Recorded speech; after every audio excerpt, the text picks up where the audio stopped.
Се уште се памети анкетата која ни судовите ни земјава ја спроведе ОПСЕ пред 3 години, а во која огромно мнозинство од судиите се изјаснија дека работат под политичко влијание. Тогашните челници во судот не ја признаа анкетата, а функционерите, чија задача беше да ги спроведуваат реформите за независно и непристрасно судство, се решија да ја игнорираат. Ќе остане запаметена изјавата на тогашниот министер за правда Михајло Маневски. Ве молам, која анкета? Тогаш стручната јавност и Европската комисија протестираа против влијанието на извршната власт во судството, особено илустрирана со присуството на министерот Михајло Маневски во судскиот совет, но и со партиските прозивки кон одредени судии, па дури и закани од лидерството во земјава. Да, и денеска се разбира, може да најдете некој судија кој ќе ослободи некој докажан криминалец. Но тој веќе наредниот ден или си дава оставка, или ќе биде разрешен од судскиот совет. Работите полека, но сигурно се менуваат во Македонија. На сите ни се познати случаите во кои што беа разрешени судии.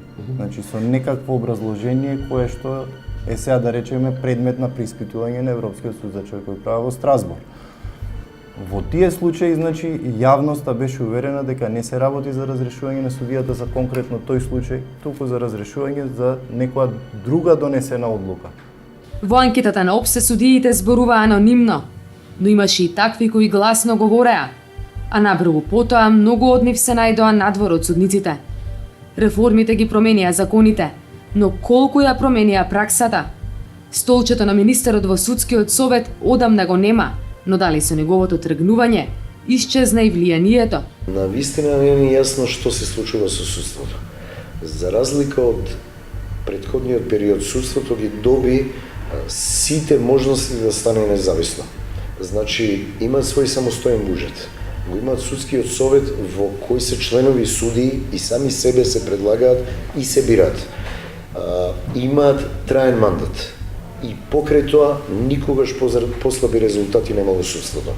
Никогаш повеќе критики немало на адреса на судството околу нивната самостојност, независност и почитување на човековите права. Извештајот на Европската комисија редовно илустрира статус кво состојби во однос на независноста на судството. Во однос на независноста има тврдења за селективна правда, индиректен политички притисок, судски одлуки кои се невообичаено забрзани во однос на исходот или брзината, како и содржината на судските одлуки, што некогаш имаат директни последици врз кариерата на засегнати судии. Особено во значајни или политички чувствителни случаи. Со оглед на тоа дека правдата не треба само да се спроведува, туку треба и да се види дека се спроведува, фактот што во истата постојат такви сомнежи представува проблем за независноста на судството и за довербата на јавноста во неа. Тоа е проблемот. Тоа е праксата. Затоа и во извештајот голем дел на сознанијата се преку пракса. Во извештајот стои дека голем дел на закони се донесени, меѓутоа дека праксата во суштина представува проблем. Ако тоа го пренесеме на независност и непристрасност, ако законот кажува на кој начин треба да се бираат судиите, а ние во пракса имаме тело кое што не ги задоволува критериумите за членство во таквото тело, прво. Второ, не ги задоволува критериумите заради тоа што, како што вели извештајот, континуирано непочитување на законот, како можеме тогаш да очекуваме дека таа независност е обезбедена во пракса. Селективност и отсуство на непристрасност и независност, терминологија која веќе стана своевиден меморандум во извештајот за напредок на комисијата. Најпросто е да илустрирам, многу често се зборува дека пресудата веќе се знае. Во случај кога постапката започнува. Во тие големи, да речеме, политички случаи, се знае многу често праксата тоа го потврдува. Значи, постојат шпекулации дека тој ќе биде осуден на таа и таа казна. Во моментот на објавување на казната се гледа дека голем дел од тие шпекулации навистина биле оправдани. Најзначајната забелешка е за праксата или закони лишени од имплементација. Првата илустрација доаѓа од изборот на судии. Ова се снимки од дипломците во Академијата за судии и јавни обвинители, од чии редови треба да се бираат судиите според закон. но секоја година бројот на запишани кандидати се намалува, исто како и бројот на дипломци кои биле назначени за судии. Во 2013-та, наместо сите судии да се изберат од редовите на академијата, бил избран само еден. Извештајот забележува игнорирање на праксата на Европскиот суд за човекови права. Се зборува дека судиите немаат можност да оценуваат праксата на Европскиот суд за човекови права заради тоа што немало преведени пресуди. Не се согласувам со тоа.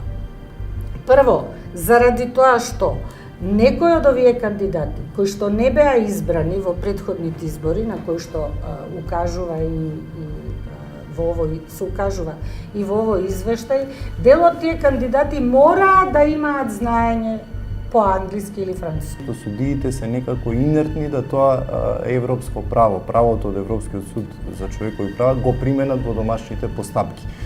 Не само што не го применуваат како што беше кажано, значи го применуваат обратно. Тука е главната проблематика. Многу често во пракса се случува ние да се повикаме на конкретни пресуди, конкретен став од пресуда, значи го имам кажувано многу пати. Од европската пракса? Од пресуди од Европскиот суд за човекови права, да директно се повикувате апсолутно и го не само јас, и многу мои колеги ги изнесуваме ставовите содржани во тие пресуди кои што би требало на извесен начин да бидат обврзувачки за домашните судови.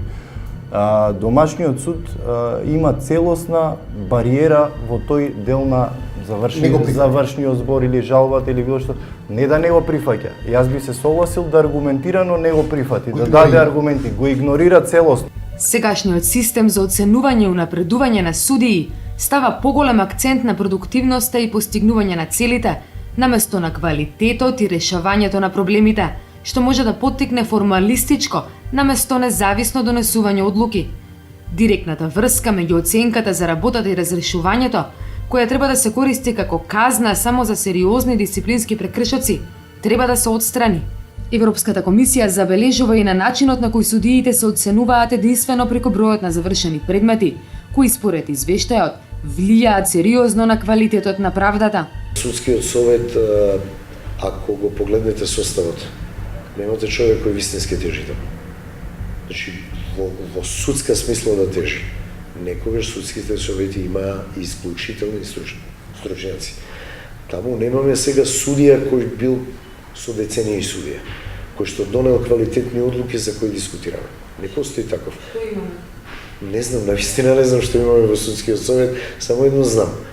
Имаат оценување, нешто што и странците им е просто неверојатно според норма. Судиите не се во фабрика и не можете да ме оценувате нормата по број на предмети. Секој предмет е човечка судбина за себе. Тоа е она што не го сваќа судството. Значи, бара многу сериозен пристап, затоа што правораздавањето не трпи грешки. Една грешка во судската постапка е еден човечки живот. И тоа не можете да го поправите никогаш. Едно решение за определување на притвор и притвори кои што трајат со години, значи ние имаме по година дена луѓе во притвор, имаме 2 години луѓе во притвор, тоа не можете да го поправите. Проблемите се очигледни кога ќе дојдеш во судница, велат нашите соговорници, но има ли решенија? Председателот на Сдруженијето на судии упатува една помалку филозофска порака до своите колеги. Лично, со својот интегритет и дигнитет треба да се справат со секој вид на притисок. Борбата е лична? Да, борбата е лична. Ние не можеме, значи, како Сдружение на судии, освен преку Кодексот на судската етика и она се што е на некој начин судиите можат како легалисти да го применат низ судската одлука да ги заштитиме.